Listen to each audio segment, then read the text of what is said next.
Hello, in this video we want to do checkpoint 6.8. They want us to use technology to plot the gradient vector field of the function f of xy is equal to sine x times cosine y. Well, first we want to find our vector field, the gradient field, and that means we need to figure out what our gradient of this function is. Remember, the gradient has the first component will have the derivative with respect to x, and the second component will have the derivative with respect to y. So if we find these derivatives with respect to x, cosine y is a constant. The derivative of sine is positive cosine, so this is cosine x times cosine y. And then fy, the derivative with respect to y, the derivative of cosine is negative sine, so this is going to be negative sine x sine y. And that is your vector field. That's your gradient, but the gradient is actually a vector field. So this is cosine x, cosine y, comma, negative sine x, sine y. All right, that is our vector field. We just need to pull out our favorite graphing program, which I hope by now is CalcPlot3D. So here is CalcPlot3D. The default graph is the graph that we don't want or need. And I usually like to, well, we don't have to do it this time. I usually get rid of the box. But we're actually going to take this viewpoint from two-dimensional point of view. We'll draw the vector field, and our x component is going to be cosine of x times cosine of y.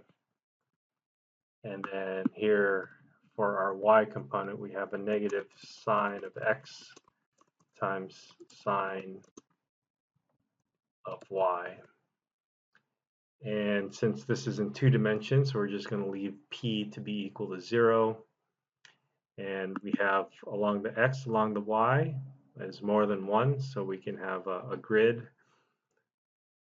And here's where we restrict our view to 2 dimensions. Let's click on this to graph it, and here is our graph. Now these are divided by 4. If we want the original length, we can do it by 1, but you can see that kind of gets a little confusing. Dividing by 4 might be a little too short, so let's do a medium of dividing by 2, and we can kind of see where things are happening. You can kind of picture possible places where there's a maximum and minimum, or minimum that's happening. This one, it looks like the arrows are pointing out of here, and here it looks like the arrows are pointing inward. And so one of those will probably be your maximum, and one of them will probably be your minimum. All right, so this is the graph that we want. Let's go ahead and make a snapshot of this.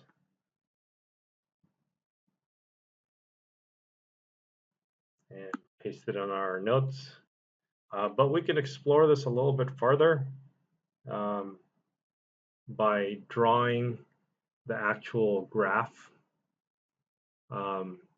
So let's draw the graph, the original function. And the original function was sine x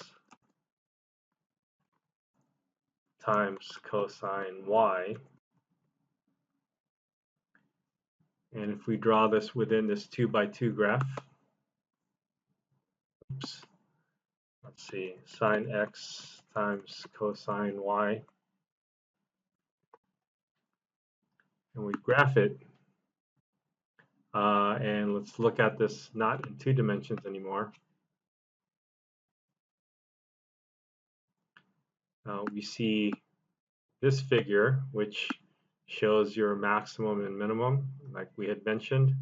And more interestingly, if we draw level curves,